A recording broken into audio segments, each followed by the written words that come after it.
За биологийн шигэлж бичил эхэлж байна. Өнөөдөр бүгдээрээ цэцгийн тоос болон 8 бөмбөг хүртлийн удасгалаар үзэх болно. За тэгэхээр 18 дахь хичээл дээр 90 бэлгээс хүн дээр жишээд 90 бэлгээс эс үүсгэх талаар үзсэн. 19 дахь хичээл дээр тэгвэл тэр нь хэрхэн үр тогтож мэд бит одоо жишээлбэл ураг болоод одоо төр хүртлээ үргэлжилдэг вэ гэдэг талаар буюу эмбриогенезийн талаар үзсэн. Тэгвэл бүгдээрээ өнөөдөр энэ одоо бэлгээс үүсэх процесс нь цэцгэн дээр яаж явагддаг юм бэ гэдэг талаар үзнэ гэсэн үг. За тэгэхэд бол тэгэхээр цэцгийн бүтэцтэйгээ танилцъя. За ерөнхийдөө цэцэг нь бол энэ доотлын хэсэгтээ цэцгийн суудалтай. За тэгээ хамгийн гадна талын ногоон навчинцруудын цомирлог гэж нэрлэдэг. Энэ хэсэг нь бол дэлбэнүүд байна. За тэгээд давхар болон үр боловсрох орон гэсэн хоёр ийм үржлийн хэсэгтэй байгаа. За давхар нь болохоор тоосовчтой. Тэгээд доороо шилбэтэй. Үр боловсрох орон нь болохоор амсар, багна, өрөвч гэсэн ийм үндсэн 3 хэсэгтэй. Өрөвчин дотор нь харин үрт нахианууд байрладаг байна.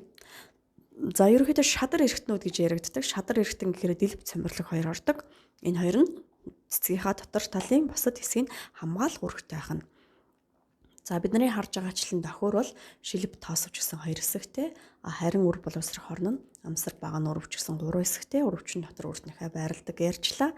За тэгээд дан бэлэгтэй цэцэг гэдэг нэг ойлголт гарч ирнэ. Тэгэхээр энэ 90 бэлгийн одоо эргэтнүүдийнх нь аль нэг нь байвал дан бэлэгтэй байх нь. Өөрөлдөх юм бол нэг цэцгэн дээр зөвхөн үр боловсрох орон, нөгөө цэцгэн дээр зөвхөн давхар байх юм бол тэр дан бэлэгтэй. Харин яг энэ зурган дээр харагдаж байгаа шиг нэг цэцгэн дээр хоёулаа хамт байжээвэл давхар бэлэгтэй цэцэг болох нэ.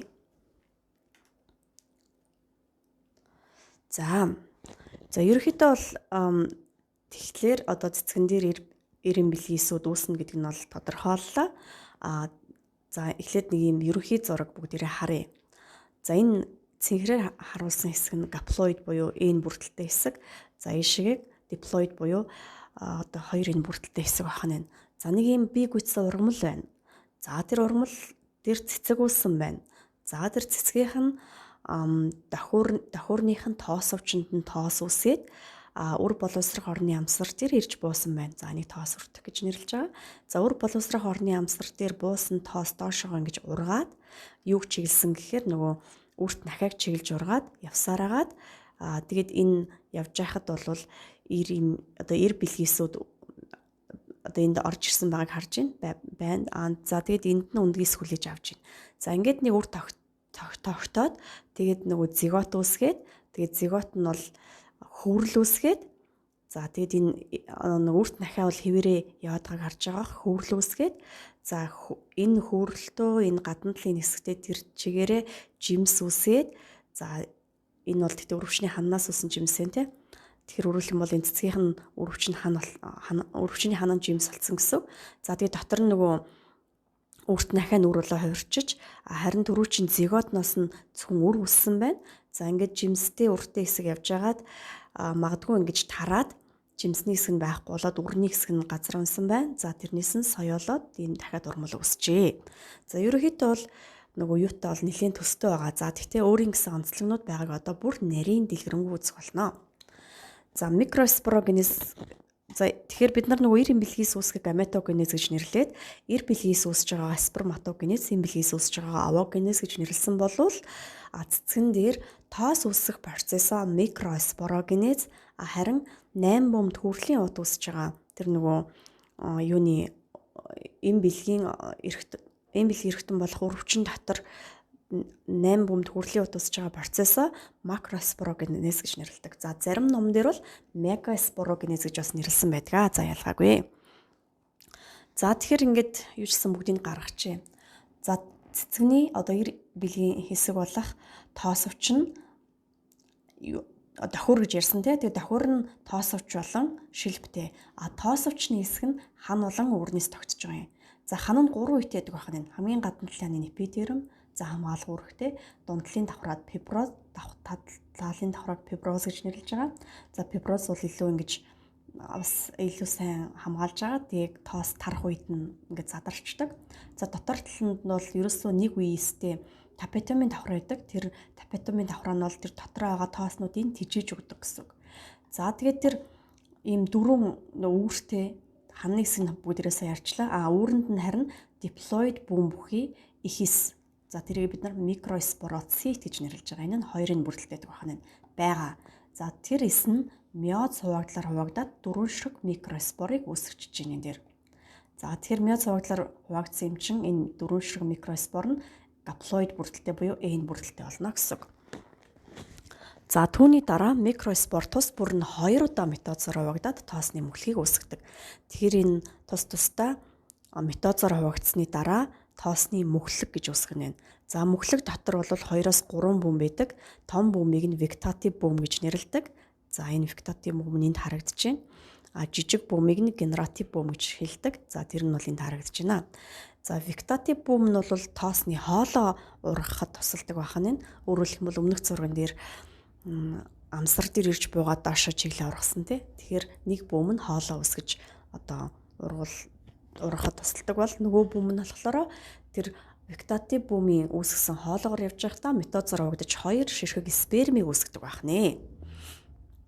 За тэгвэл овогенезтэй төстэй процесс болох макроспорогенез нь яаж явагдгийг одоо харъя. За юу ч байсан одоо нөгөө үр боловсрох орон байгаа. За тэр нь үрт навчнаас тогтсон битүү эргэтэн байна. Өрөвч байгаа нь амсартай байсан. За өрөвчөнд нь үрт нахиа буюу мегаспоронги байсан. За одоо мегаспоронги энд харагдаж байна. За тэгээд үрт нахиа нь бүрхүүлсүү нуцеллус гэсэн юм хэсгүүдтэй. За нуцеллус дотор нь архиоспирин ихис байх байна гэсэн үг. За одоо хисийн нь бол энд харагдаж байна. За хис нь миоз хуваагдлаар хуваагдана. Яг түрүүчийн адил. За миоз хуваагдлаар хуваагдаж 4 ширхэг гаплоид макроспор. За зарим ном дээр мегаспор гэсэн байгаа. За энэ дээр бол 4 ширхэг мегаспорыг үүсгэснийг харж байна. За хэрвээ та сайн харж байгаа бол 3 ширхэг нэг жижиг юм байна. Тэгэхээр 3 нь өгчдөг. За яг л нөгөө эмэгтэй хүн дээр 4 ширхэг эс үсэд 3 нь өгчээсэнтэй яг адилхан 3 нөхөн. За нэг нь метоз хуваагдлаар 3 удаа хуваагдана гэсэн үг. Тэгэхээр нэг удаа хуваагдаад 2 эстэй, 2 дахь хуваагдахаар 4 эстэй, 3 дахь хуваагдахаар 8 эстэй болно. За тэгээд тэрийг нь бол бид нар юу гэж байгаа юм гэхээр 8 бөмбөд хөрлийн хот гэж нэрлэж байгаа. За нөгөө 8 хэсгийн чинь одоо 3 дээшээ явсан байна. За энийг антипод гэж байгаа. 2 нь төвдөө байна. За энийг төвийн бөм гэж байна. За 3 нь бол доороо байгаа. Нэг нь арай том, тэрийг нь үндгээсгээд хоёр талд нь арай жижиг хэсэг байгаа. Тэрийг синергидес гэж нэрлэж байгаа. За ямар ч байсан тоосны мөхлөг түрүү нь үссэн 2 бөмбөтэй байсан. Сая 8 бөмбөтэй хөрлийн хот үсгэсэн. Одоо тэгвэл яаж үр тогтдгийг бүгдээрээ харъя. За тоосны мөхлөг ямар нэгэн одоо тоос хүртэх замаар ингээд тоос хүртэн. За тэгээд амсар дээр ирж буусныхаа дараа вегетатив бүм нь ингээд хоол оруулаад өгчнө. Хойноос нь генератив бүм нь явж байхдаа метозоор хуваагдаад 2 ширхэг сперм үүсгэж гэсэн үг. За ингээд 2 сперм нь явсаар агаад нөгөө 8 бөмбөтэй хөрлийн утан дээр ирнэ. Ирэн гутлаа нэг сперм нь өндгийн эстэй нийлж цэгод үсгээд нөгөө сперм нь төвийн нөгөө 2 бөмбөтөө нийлээд үрний эндоспермийг үүсгэдэг байна. За тэгэхээр энэ хэсэг дээр бол 2 ийм сперм 2 төрлийн юмтай нийлж үр тогтсон учраас энийг бол давхар үр тогтолт гэж нэрлэдэг. Орос эрдэмтэн Навашин гэдэг хүн нээсэн. За тэгээ бас нэг юмыг бүгд эндээс анзаарахад тэр үрний зиготын хэсэг нь 2-ын харин эндосперм хэсэг нь 3-ын гэдэг байна.